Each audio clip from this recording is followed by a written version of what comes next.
Good morning. It's my honor and privilege to welcome somebody really special, somebody who I admire and I look up to him for being the person he is. He's an author. He's been a member of the Planning Commission. He's been the chairman of a leading consulting company in India. And he is somebody who's a thought leader and who's contributed to the growth of this country, both in terms of the intellectual capital and through leadership of the organizations he's been part of. Let me welcome Mr. Arun Maira today to this PW Dialogue. Welcome, Mr. Maira. Thank you very much. I'm going to call you Annurag. Yes. You just explained to me that you're 12 days younger than me, 12 days younger. But since we're so close, please call me Arun through the conversation. Thank you. I'll call you Mr. Maira. Mr. Maira, how have been the last 120 days for you, both personally and professionally? What has kept you busy and what have you been doing? I'm going to say Annurag. Annurag, really these last 4 months have cleaned me up. It's cleaned me up. I have had to be, in the house all the time, and I'm happy that I was to be during the first 2 of these 4 months on 3 very long international trips. And I bought myself a new carry-on bag because I like to travel only with one bag. Very nice, most expensive one I could find. It's still lying in this polythene wrapper. I didn't have to take it out. But the conferences that I was to go to, I have attended because they all transformed into digital formats and become even more easy and much richer, and many more like that. So I've been very busy and busy with thinking about things that are changing in the world, and more importantly, what must change, what we must do deliberately to prevent the tragedies that we're seeing around us not happen again. In our country particularly, how lives of people have been disrupted, especially for who we say at the bottom of the pyramid. And we realize that at the bottom of that pyramid is almost the whole pyramid. People's lives have been very badly disrupted.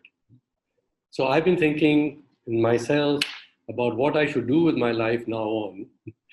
What should I do with my life now on? It must make a difference to... That was going to be my last question. What's Okay. your bucket list you've done every day?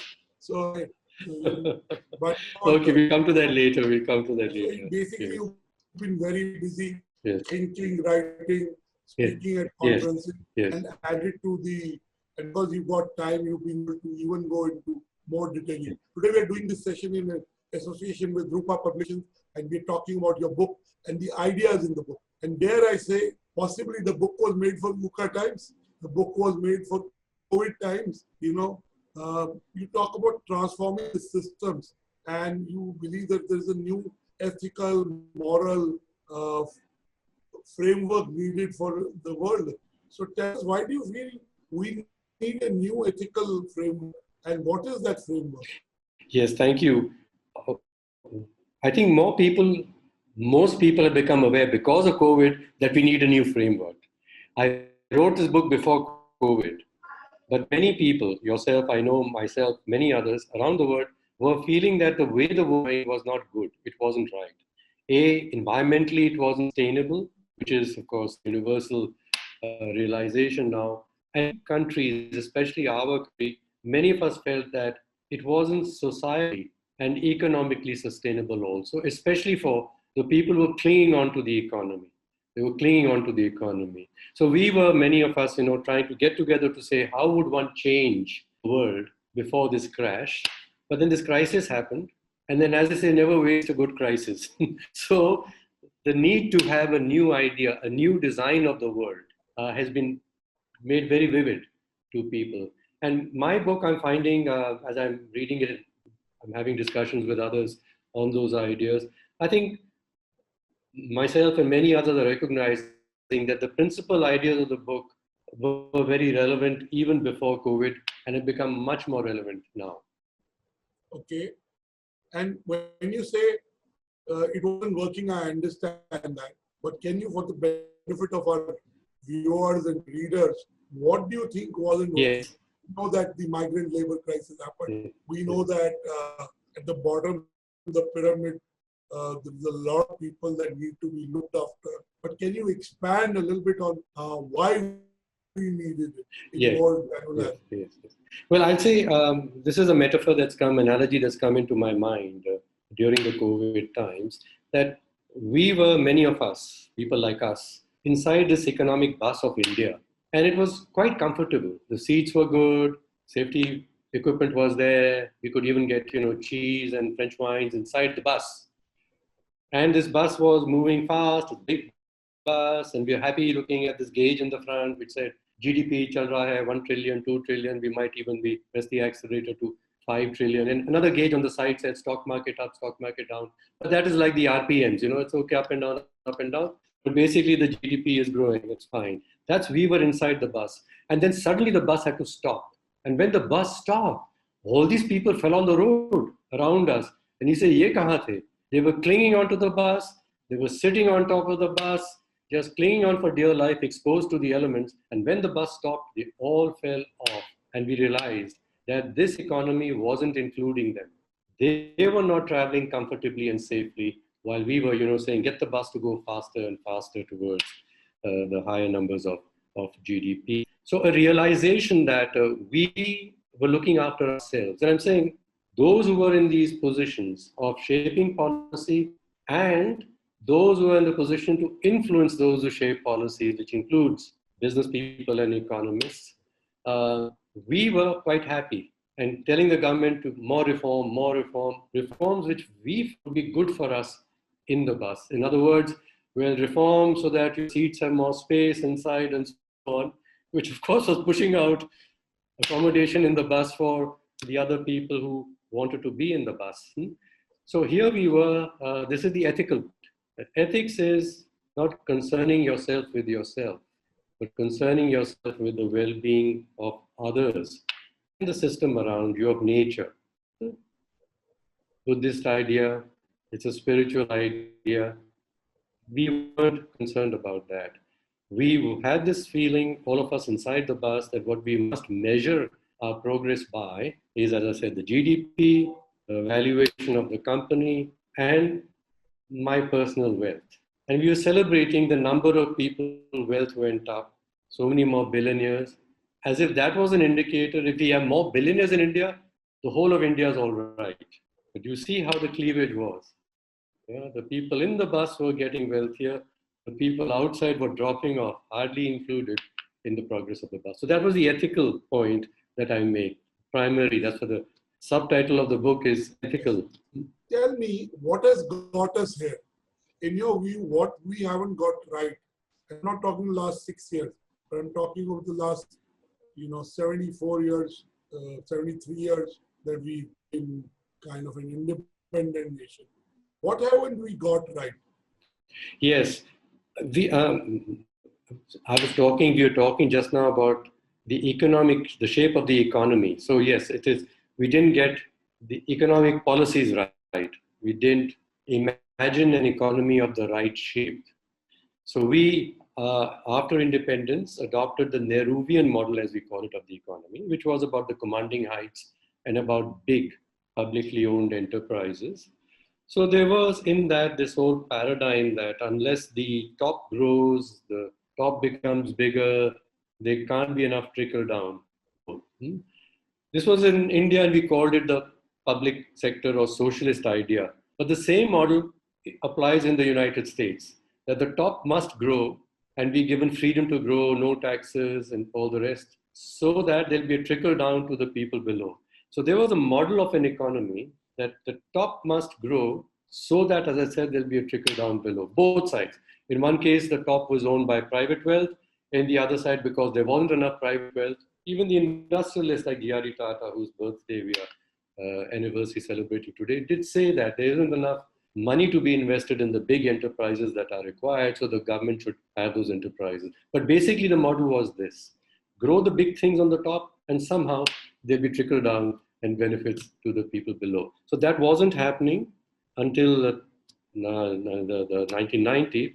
And meanwhile, in the rest of the world, the model was changing from the socialistic model, which was after the war in Europe, which has produced well-being for millions of people in Europe, in Scandinavia, in Germany, in France, and so on. There was this other model rising in America and England, the Anglo-Saxon model, as we call it, which said, and the Washington consensus, as it began to be called, that actually what we need is far more private enterprise, and governments are bad things.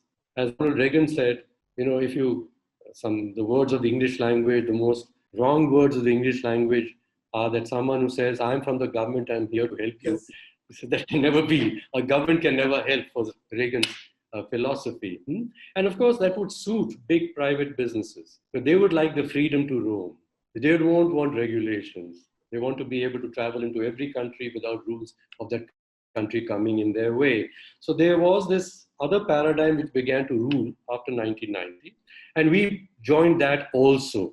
We did begin to curb government in business, which was very good. I mean, before that, I worked in Tata's for many years, and how restricted we were in what we could do with our own innovations for the benefit of the people. We weren't allowed to do things, no permissions given, and so difficult to deal with the bureaucracy. So we were very happy that, at least business can be given freedom. But the model again was let the wealthy become wealthier. And that's what's happened in India since then. That Anurag, in 1990, I left India to go to the US to consult in 1989.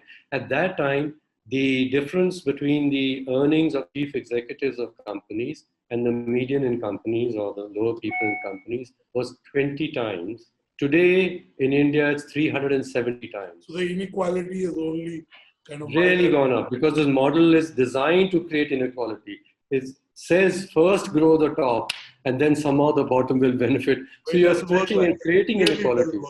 It doesn't work. Now tell me, in your book you talk about purpose. While we know as individuals we need to find a purpose, we also know the purpose of the nation, right? We also know the purpose of our institutions, of our companies. They have stated vision, purpose. So tell us, how does one live the purpose? One is finding the purpose and then having a kind of a purpose compass, saying, are you following your purpose, or it's just something you say and put up on the wall, but you're actually very much far away. So how does one find a purpose and then stay the course? Very, very good question. You mentioned about my life, my purpose, my enterprise, my business, its purpose, and the nation, its purpose. Okay. Now, in the case of business, especially as I said after Reagan's Washington consensus and Milton Friedman's time, that the purpose of a business is only business. The business of a business must be only business. You define your purpose very narrowly. If you define your purpose so narrowly and selfishly, it's very easy to live to the purpose. And so business living very well to their purpose, because my purpose is to be looking after my value. Now, how yes, that's right. The shareholders are the owners. The shareholder is the business. You look after yourself, and you can stick to that purpose very easily. And so that's why you grow and purposefully. However, you're harming others. And so if an individual starts to say, which is, as I say, our spiritual traditions, that your purpose for existence is not to come into the world to look after yourself only. Your purpose is to nurture the family around you, the society around you, even nature around you. Because all that, your family, the society, the nature have given you birth. And unless you're a part of the system, nurturing the system will not nurture you, which is what we are recognizing in the environmental crisis, that we try to overpower nature in looking after ourselves, take things from nature to make more wealth for ourselves, and nature's hitting back. Okay, and you talk about nature, and in your book also you talk about the SDG goals, the UN Sustainable Development Goals. I think for the first time in last 4 months, sustainability has become more than just a buzzword. As you know, we had the MDGs and we couldn't achieve them, we meaning we as a collective society. Now we put out the 17 SDGs. So as you rightly say, everything is intertwined. It impacts what happens to the nature, impacts us. So tell us, what is the role you think India can play in meeting those SDGs? Uh, in fact, when you look at those SDGs, sometimes you feel that they've been made for India. If we can benchmark ourselves against those SDGs, then we possibly can reach our objectives as a society and as a nation. So tell us a bit about why do you think we'll be able to achieve SDGs and what are the baby steps we should start taking? Thank you. That's the most profound question I think that we all in the world need to confront. We have recognized there are 16 big things that are in the first 16 goals of the SDGs, which unless the outcomes improve very rapidly in, the whole of humanity is going to die. What are these? Those 16 cover the physical environment, the water, oceans, trees, quality of the land and the soil, and so on, and many things to do with the societal conditions, enterprise, inequality, education, health, and so on. So when we talk of sustainability, and India certainly, we know that sustainability isn't only about carbon in the atmosphere. In the Western world, when you talk of sustainability, they promptly jump to environmental sustainability. And in environmental sustainability, right now for them, the biggest concern is the carbon in the atmosphere. If you ask people in India, out of the 1.2 billion, ask 1.1 billion of them, what matters in terms of the environment to them, they are not going to be so worried about the carbon in the atmosphere. Abhi pani nahi ghar mein, bahut dur hai. It's sinking. The soil is getting acidic. Yes. So they've got many other environmental concerns which are not expressed in the Western way of thinking about even the physical environment. And in our country, when you talk of sustainability, we're talking about social sustainability. Our society cannot exist like this, right? So therefore, I want to say the word sustainability must be applied to the whole system, not just to the environmental part of the system there. Point one. Point number two, there are 16 goals. Yes, and each of these goals impacts every other.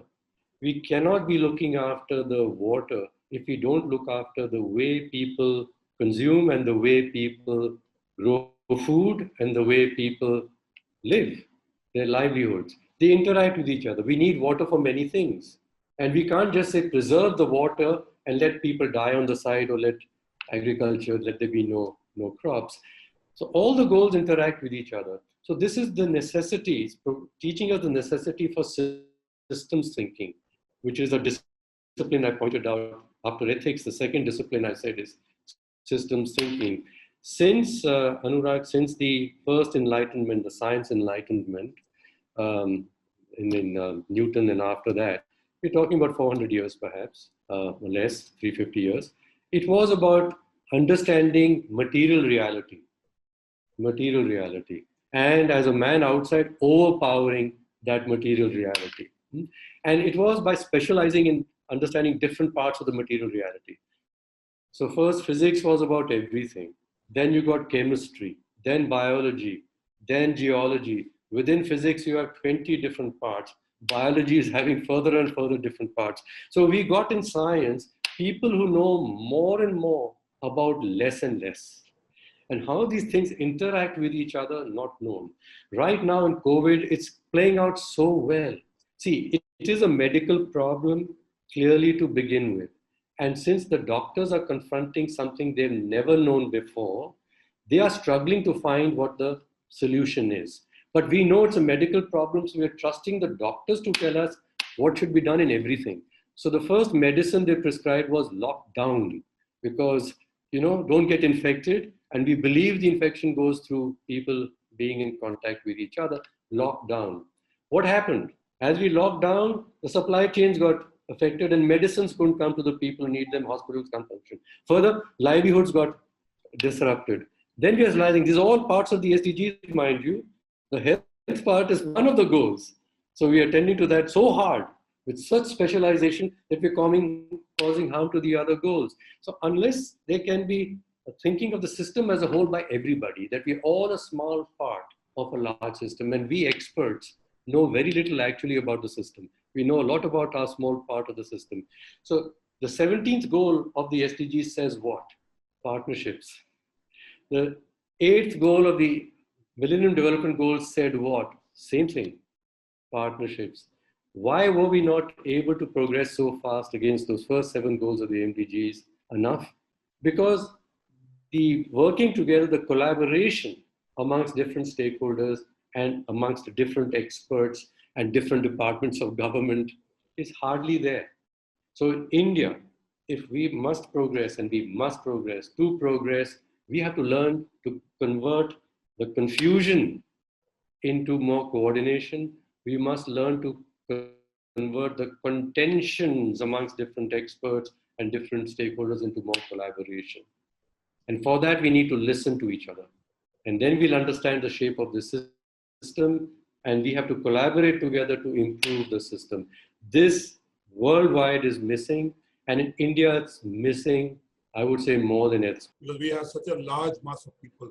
At the end of the day, it's about impact. If we can do it to 1.3 billion people, then we've impacted a huge amount of the population of the world.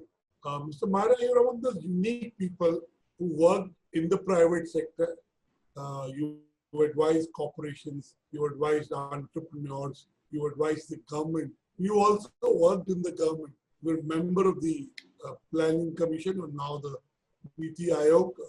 Tell us what are your learnings or commentary of having worked in both these very important influence stakeholder systems, or they both are very important parts of how the country works. So tell us what's working in terms of the planning and governance thinking, and what is not working.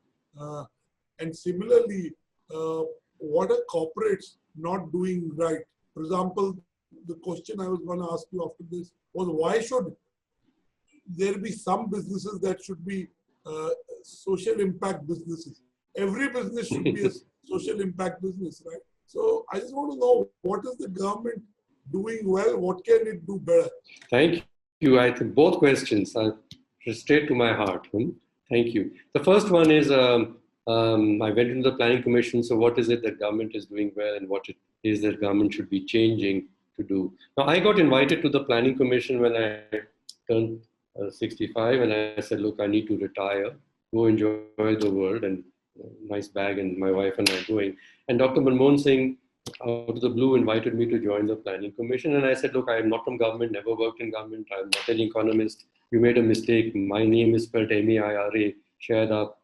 किसी और को बुला रहे थे. He said, no, I called you precisely because you've never worked in government and because you're not an economist.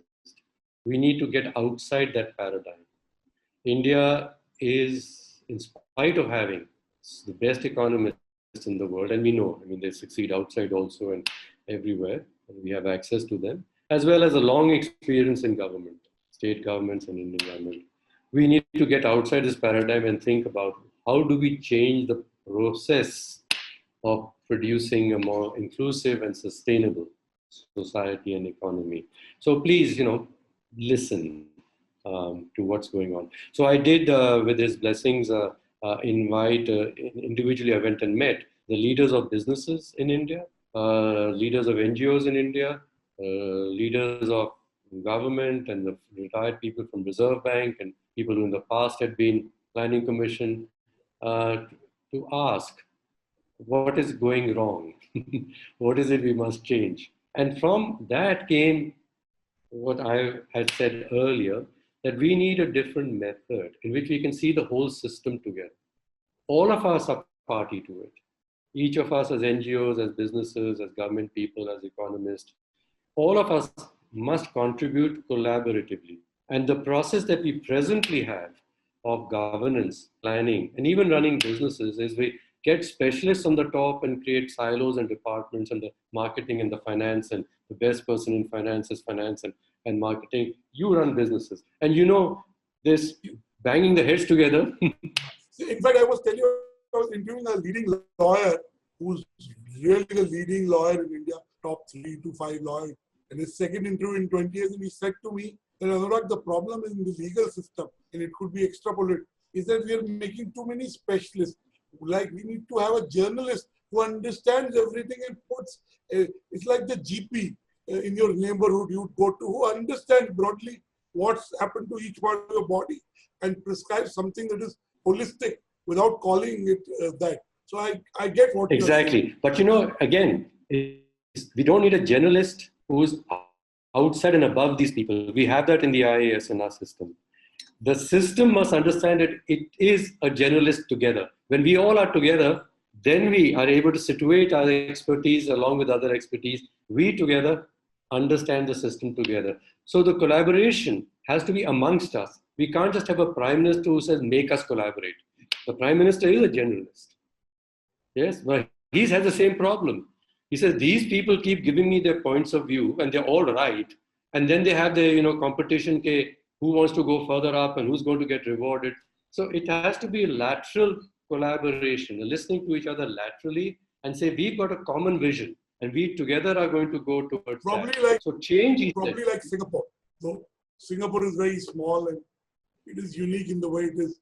Very well said. Very well said. Very well said. So I've spent a lot of time with the government in Singapore, even recently, about because when we got so we got this thing from the Prime Minister. So this we understood is the problem. So who does this well? Where, in which countries is the collaboration amongst different stakeholders better than others? So we said, let's start with the ultimate metrics. Let's not just think of countries whom we like.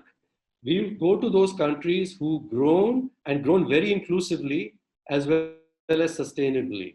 So there was Singapore is one, Germany is another, Sweden is another amongst the bigger countries. Korea was getting quite well. Taiwan is very good actually. So you start looking around, you say, and then among developing countries, some are doing better than India, even though they're poorer than India. And so we said, okay, let's open our minds. When you're benchmarking, let's see those who have produced the results and then go and look how do they work. So from that we derived what would be the principles for governance that a complex system like India must have. And amongst the principles was, as I said, it has to be partnerships amongst people and they are not being controlled by a boss. So this is of course the Washington consensus. The ultimate it said this was that everybody should be free, liberal, entrepreneurship, everybody should be free. But the consequence of just leaving everybody free without having a collaboration system is what the US is also suffering now. So you got to layer this system of collaboration laterally into India. So that was a solution. We need processes for collaboration laterally amongst stakeholders, systematic, efficient collaboration, so that we convert this confusion into coordination amongst people and convert the contention amongst people into collaboration amongst them. And we found the methods. They're available within the best corporations, they're available within the best NGOs, and I said they're available within the better societies like Sweden, Germany, Singapore, and some others. So we got these down. Now on that we said, as Manmohan Singh said, he said, okay, I get it what you're saying, that we have to convert the Planning Commission from being an expert budget allocation plan making body to a systems reform commission. I get it that we have to stop writing long plans and documents to convince people with numbers and our expertise to being an essay, a force in persuasion. People must feel that what we are saying. Possibly. He means implementation also. That's how the implementation happens. Implementation is done by the people. You cannot be forcing people to do things which they don't want to do. And if your whole thesis is that they shouldn't be controlled centrally, this is the whole liberal thesis, then how can you force them? So there was this disconnect intellectually within the whole world, that the implementation is done by people collaborating, which, like we said, is the 17th goal of the SDG, and India better be the best at that. India better be the best at that.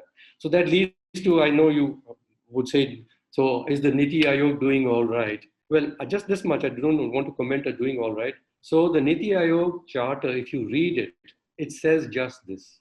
It says that we have to create a national institution for transforming India, whose role will be to get stakeholders together, whose role will be to equip stakeholders with the capabilities they need to succeed, not coordinating them, not telling them, not planning for them. Now, is that happening? You can talk about that, but outside. Yeah? And why do you believe that every business should be a social impact business? And yes, do you think it's a realistic expectation to have, or you believe it is the only imperative going forward? It is the only imperative going forward for the world, and it is only imperative for good businesses who are ethical and have a good purpose, and who will, I'm saying, in the new world survive.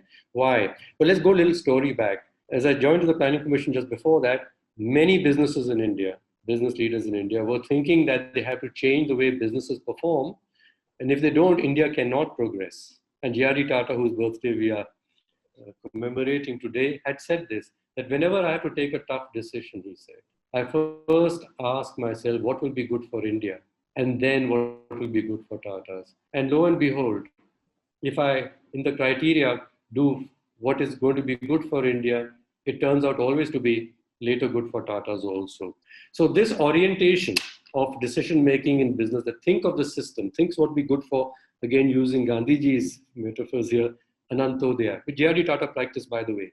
He cared for the workers on the shop floor, the people who were the Adivasi worker women factories in the Tata Steel, who brought the water in those things, for watering things. I mean, those are the people, their lives must be dignified and good. Gandhiji had the same thing. So when you start like that, business must think like that. That is not my shareholder only, and not even first perhaps. It is the people for which the business should be existing. We exist in business, like I said about a human being, the purpose is to nourish the whole system, not to nourish myself alone. So this is okay. These people got together, Tatas, Mahindras, Godrej, Kiran Kanik from NASCOM, he was chief there. Let's think about a model for India of responsible businesses. And so with framework of national voluntary guidelines. And they said that, look, we want businesses to choose to be like this and to help them understand what they must measure themselves against. We collectively, all business people, devising these metrics, supported by international development agencies like GRI and so on, who knew what was happening elsewhere. When they got the national voluntary guidelines, Anurag, and they were along with the Ministry for Corporate Affairs, which has just set up this Institute for Corporate Affairs, to get ideas that India would use, which the world would then adopt. So Indian businesses should become models for the world. So there was government collaborating with the businesses themselves, and a lot of NGOs part of it. They developed the national voluntary guidelines. And then suggestion made was to the government, why don't you require all businesses to voluntarily accept these guidelines? So just make it like that those who accept it will be given some favorable treatment.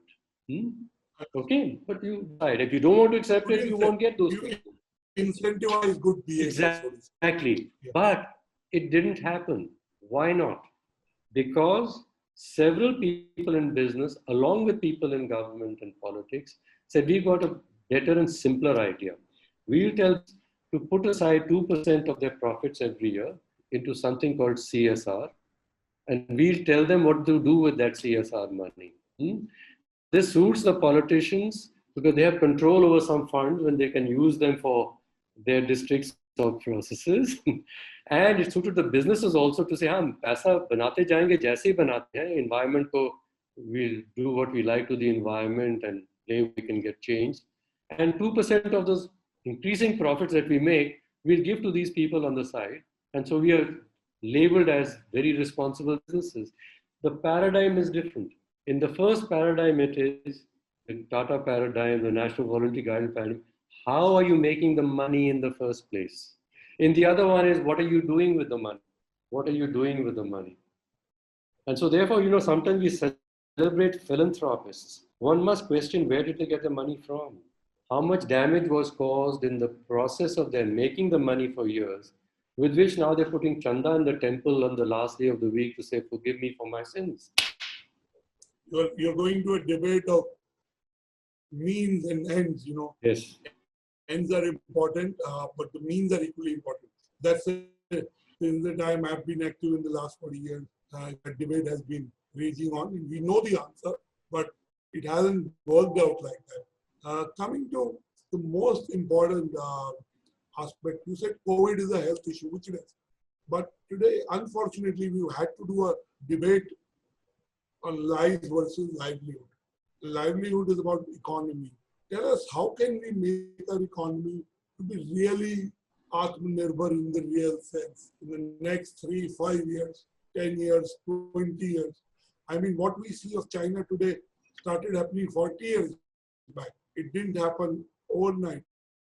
Uh, they've been working on it for years, right? Yeah. So tell us, how can we improve the economy immediately in the short term, which means over the next 3 to 6 months, and how do we make it self-reliant in the medium and long Okay, term? I'm going to answer two questions. Huh? The first of them is generally the whole world hasn't progressed enough.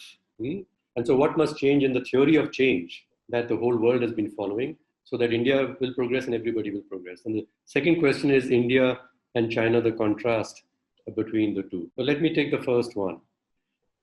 Like we've been saying, the problems that the world is facing are complex. They're complex because many things are interacting. Like we said, many things are interacting.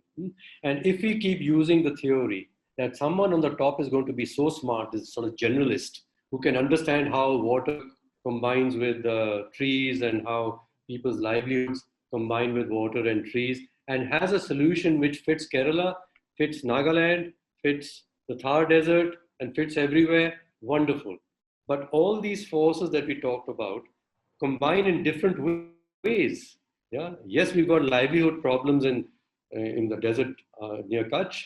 We've got water problems there also. And similarly, we do have livelihood problems in Himachal and water problems there also. But the system is different. The shape is different. And to understand the shape of the system there can be done locally.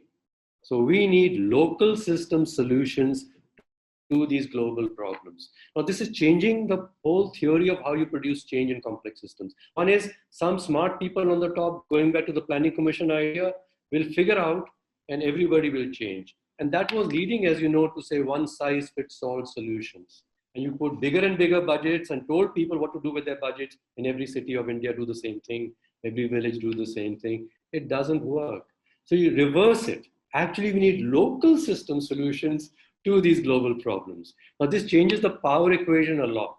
Yes, that those on the top who have presently the resources, because in the past system they were able to accumulate those resources of authority through elections and in money because of the way the economy ran, they must play a role of supporting the local to find and implement its solutions. We are not your andatas.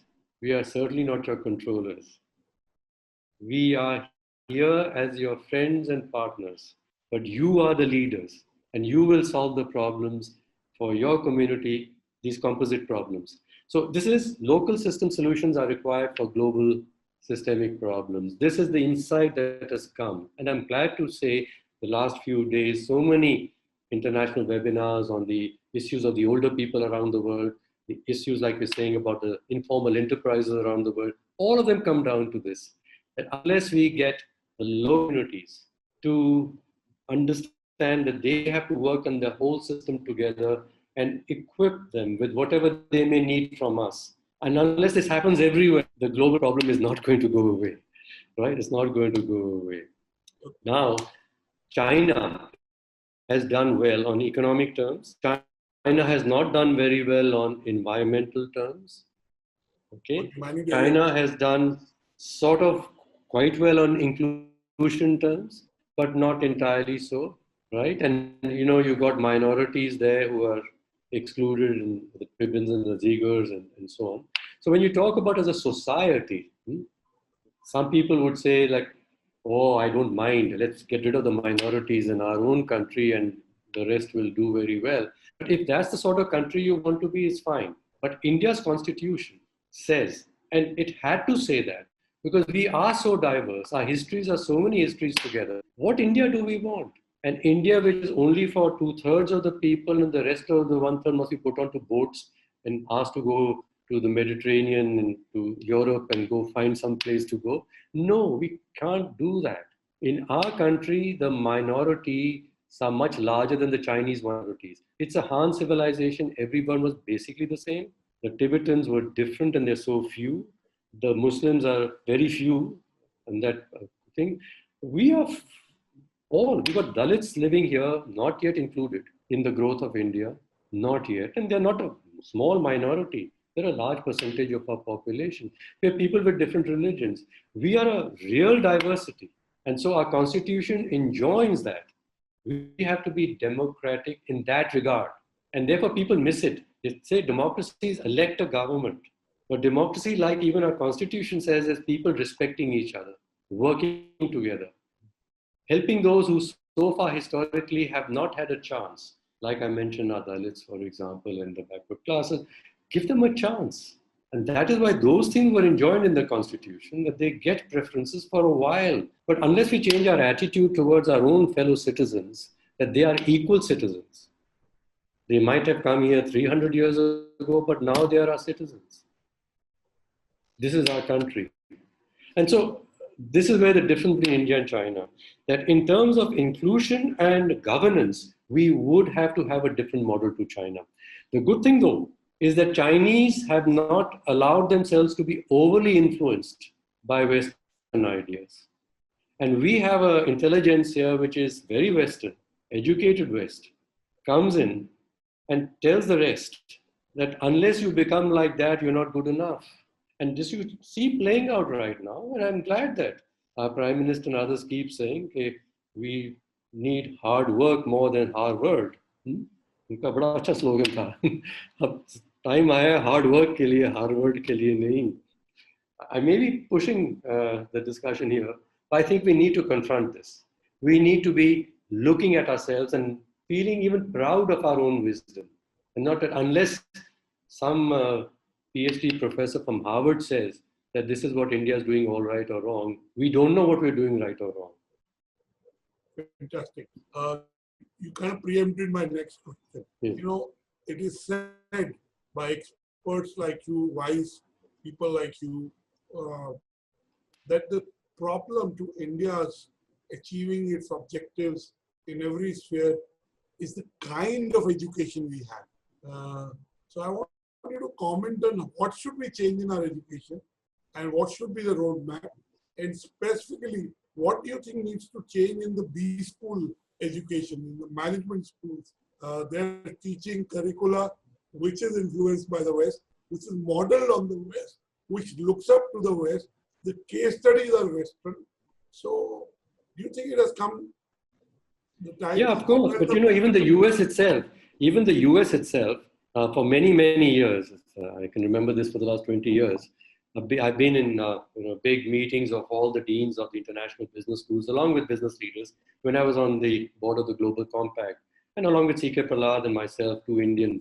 I mean, I wasn't a professor, he's a professor, but I'm from sort of business, and many of us are listening to. So there's been a demand on business schools to please change their curriculums from business. And why? One was this VUCA thing, that, the environment is changing so rapidly, you're equipping people with, tools, and the tools may not be relevant any longer. So people who can continue to learn their whole lives and not say, I've been for 2 years to the best school and now I'm going to change the world, and tell everyone what to do. So to keep a lifelong learning is not what they're learning. One. Number two, many pointing out the ethical question, that business school students are learning how to make more money for businesses.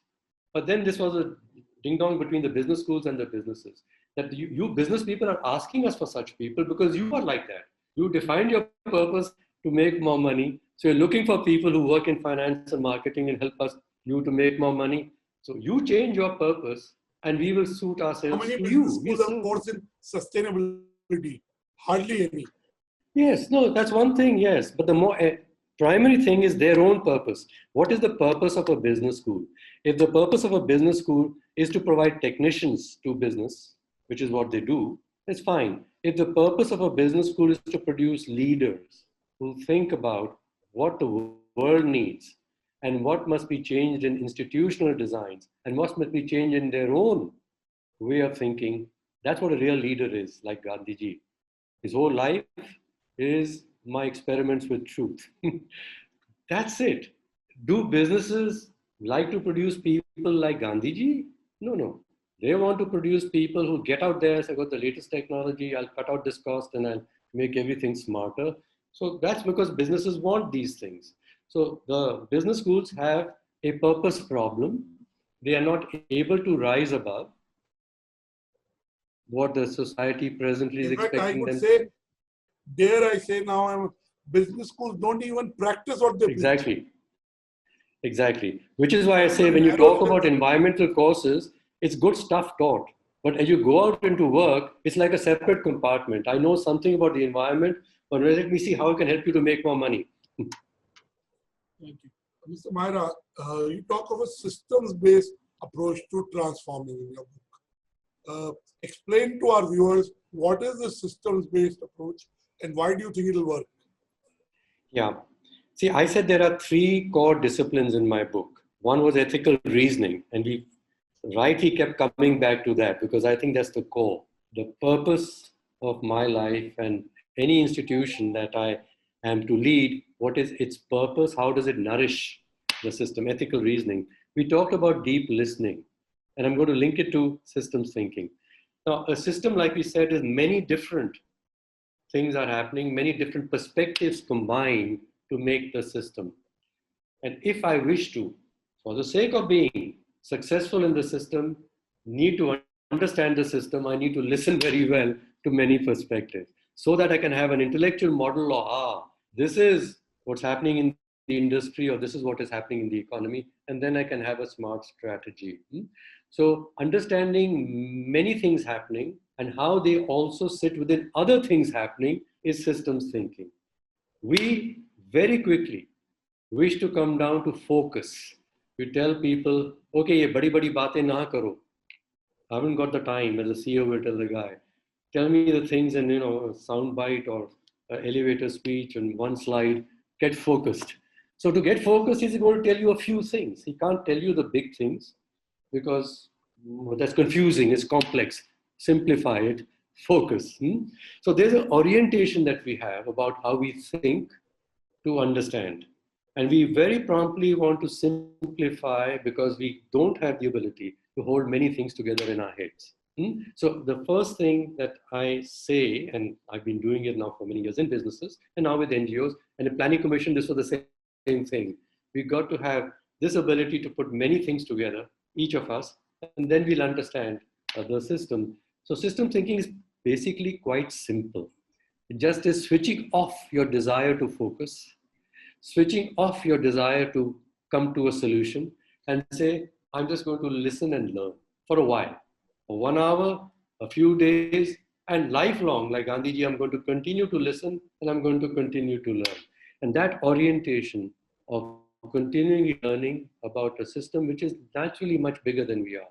And the wiser you become is by listening more to many other perspectives. Then this is the spiritual tradition ultimately says this. Still yourself and listen to the birds, listen to the poorest people, listen. You will then understand what the world is. Listening. Listening is also about asking the right questions and then sitting back and kind of listening and having an open mind. I think, in my view, the biggest thing with leaders is listening. So that's how you get solutions. That's how you get ideas. That's how you are able to involve people, engage them. You listen to them and then you implement, or get them to implement. I want to ask you about leadership. You also talk about leadership in your book. Some rules of leadership are eternal. They'll stay 20 years from now. They were 30 years from now, before. But tell you, what are the new rules that COVID has asked leaders to have as qualities? So pre-COVID, there were certain rules which are true today. But what are the new, if I may say, attributes required by leaders post-COVID? Is there a list? Yes, the list is of 3 qualities. I'll repeat them again. See, what is leadership? Leaders change the world. They change the world just around them. They change the world in a bigger way. You know a leader when something changed and you say, who did it? Okay? And quite often, there's not one person who did it. Many things had to happen together for it to happen. But we have this bias to say there must have been one leader. But if you look then, when a complex system changed, what did the leader do? So I come down to a leader is what a leader does. A leader is not a person or a position. So what is it that leaders do in complex situations that enables the system to change? And so my definition of a leader, which I learned after comparing all the books of, the 10 things of a leader, the 20 things of a leader, the 3 things of a leader, speak well, speak clearly, etc., etc. Very simple. A leader is she or he who takes the first steps towards something that she or he deeply cares about and in ways that others wish to follow. See, the words are important. It's a she or he. We firstly have a thing that better be a man, but it's a human being, a she or he, who takes the first steps towards something that she deeply cares about. The deeply cares about is where the purpose point came, the ethical point came. I must care deeply about not just myself, but I care deeply about something in the environment, something about society. That is where the motivation starts to understand what is happening around. Whose collaboration will I need to change this? So my deep caring can be a very selfish caring, but I'm saying most of us are not limited to selfish caring. When you just sit back and introspect and say, what do you deeply care about? I'm so impressed when I ask CEOs to do this, and I've done many times. They say, shut your minds and for 5 minutes, think inside yourself what you deeply care about. If the world was going to be the better world that you would like it to be, who comes to your mind? Their children come to their mind. Their grandparents come to their mind. They begin to think about relationships in society, not the size of their company, but what you deeply care about. Okay? So then you say, okay, that's what you deeply care about. Now take the first steps towards that. A leader is one who takes steps and takes risks. If you're taking the second or third steps, you're a follower and there's no harm. But a leader is the one who said, no one has done this, or I don't know anyone who's done it, and therefore I don't know exactly how to do it, but I must do something because I care for it. And with some good judgment, you take a first step with a risk, and so take a first step. So that's a mark of courage to take the first steps. Then it comes to in ways that others wish to follow. They're not told to follow, they're not rewarded to follow. The CEO of a company has an easy task. Jack Welch could fire people who didn't want to follow, and the people following the most could be given the biggest bonuses. Gandhi ji could not fire anybody in the movement. The millions that followed him in producing the change that we began to see in India and we hope to continue to see, none of them was being paid to follow him. And he couldn't fire them and say, you are no longer in my organization. There was no organization. It's a movement. You choose to follow because you see that what you care about is what I care about. We are together here. But he took the first steps, the courageous steps. Thank you, Mr. Maira. Mr. Maira, my last 2 questions to you. One, in your this long journey, your 77th year, in about 17 days from now, you'll start your 78th year. You had 5 decades of contributing to the society. Who are the people who have influenced you? People you come in touch, people you look up to, people you learn from. So if you give us a couple of names that you've kind of learned from and you admired, it will help our viewers to have role models. And second is, you've done it everything. As I said, you're an author. I know Aruna is logged in. She's watching, and she said a very positive comment. And I know people who interact with you and they say you earned the respect and kept it for a long period of time. You've been the chairman of BCG. You've been in the planning commission on Niti Aayog. Now, is there a bucket list? Is there something left to do for Mr. Maira? Oh, much. But you want me to say who has influenced me previously and deeply in my life. And, the people who impress you or you remember the most are when you were an impressionable age yourself. So when you're young, the people who were around you help you to figure out the answers to your questions, like, your purpose in life, and then learning how to be able to fulfill your purpose. I think of 3 persons. One of them is Sumant Mulgaonkar, who was the vice chairman of Tata's. who sort of just picked me up at a very early age. I was sort of working closer to GRD, or Sumit Mulgaonkar said that no, you got to do some real work, not just, do strategy and advice and so on, real work. So it sort of threw me at the deep end into so many situations. And he was always there as a person about his ethical questions, about not just purpose, that, this tough decision to be taken. And he always gave me, positions well beyond my years. At 25, I'm doing something which others were doing at 40, and then it so went on. But he was there, and he was not a big lecturer, but he would sort of just say, I need to talk to you. And I knew that he wanted to ask me. And he would never say, you've done something wrong. He said, notice you did this. Why are you doing this? And the why. So he was, I was just blessed that that person, for some reason, was close enough to say that this man, I just need this young person for something. And he's really taught me a lot. I've written about it. And my next book, which will come out in 2 or 3 months, is about the learning factory and what the leaders of Tatas did to build the nation. And he figures, and J.R.D. Tata figures, and Rusi Modi, and Nani Palkriwala, 4 people. But amongst them, as I said, I would put Sumant Mulgaonkar as the one who's influenced me the most, as one person. The second was my mother, and she, passed away last year, in 97. And she, through life, was about learning. We talk about education. And I won't go to the history of our family, the partition and the distress we came into at a time when, I was 4 and needed to be in school.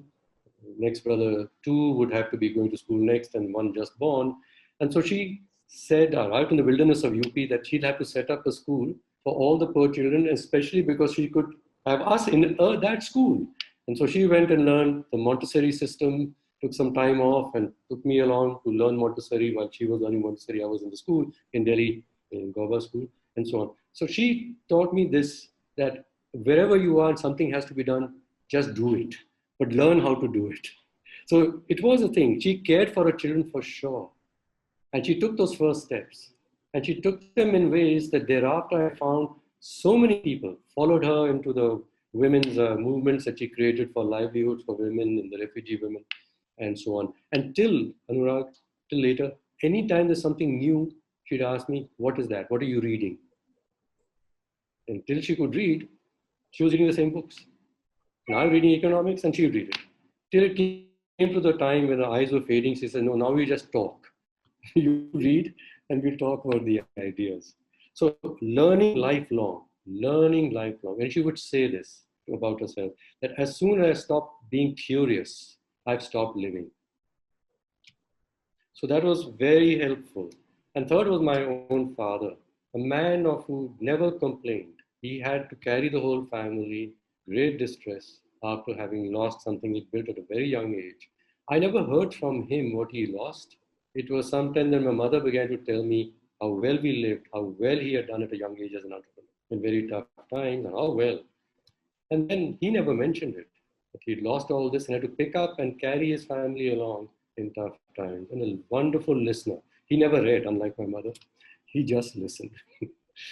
And when he spoke like Sumant Mulgaonkar, they were similar looking men actually. And my father used to say, well, you got another father that you're working with, now listen to him. Beautiful. I really enjoyed this conversation. As I said to you, what is your bucket list? What is left to accomplish or contribute? I am very, very engaged now, and this is with younger leaders. I'm spending so much of my time with younger people who are taking the first steps towards something that they care about and trying to create larger movements. And there are thousands of these people, millions perhaps in India. I call them the fireflies. They are the people who have light in them, and they're small now. But when millions of them start rising together, then India is transformed. India, like Gandhiji said, will be transformed by the women and the simple people and in the villages. These are the small lights everywhere.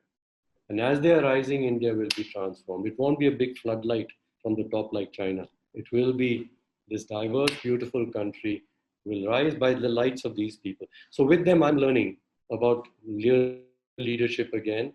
And they ask me with my years of wisdom to say, what have you learned and what could we learn? So we have lovely kind discussions. of reverse mentoring, right? In a true sense, right? We're both partners in this, and at my age, I'm able to share things which they so far haven't lived that long, do not have the experience of, and I am learning from them. Beautiful. I just want to end by asking you, uh, every person, every human being has a saying or an aphorism or an idiom that say on a daily basis to themselves and to other people. Like I keep saying, life is about trade-off. Either you can sleep more or you can do what you like, work, contribute. So what is it?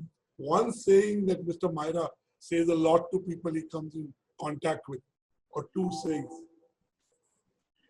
Two things. One is to not to companies only, but generally. And this is for life. I say, and this I learned from my father so much, never have regrets. You made a mistake or the world got broken, it's happened. Now look at the future. However, you can reflect on the past for why it happened and not from a matter of regret and who to blame and myself to blame, but to understand. Okay. So I tell everyone around me and business also that if you wish to be creating a better world and in a positive spirit, let's get away from this regret because that goes back into business about who to blame, which is a very easy thing to get to. Let's find who was wrong and then we are all right. CEOs can get away quite easily with this. And it starts with, I say, this sense of regret, even about yourself. No regret. The second, going forward, is distinguishing why are you doing this? Who is doing it? Is Arun Maira doing it? This name? Or is some me inside doing it? And this is very important because we are motivated to do things which are good for us. And we are in business also required to do things for our brand. So I'm doing many things in personal life for my, let me put it, my brand, which is called Arun Maira. So is the action for Arun Maira or is it for something inside? Thank you so much. I learned from this conversation, and I'm sure our readers and our viewers will. And I wish you luck in your quest of asking the right questions, doing the right listening, and being a lifelong learner. So I wish you luck, and I look forward to having a conversation soon. Thank you so much. God bless you.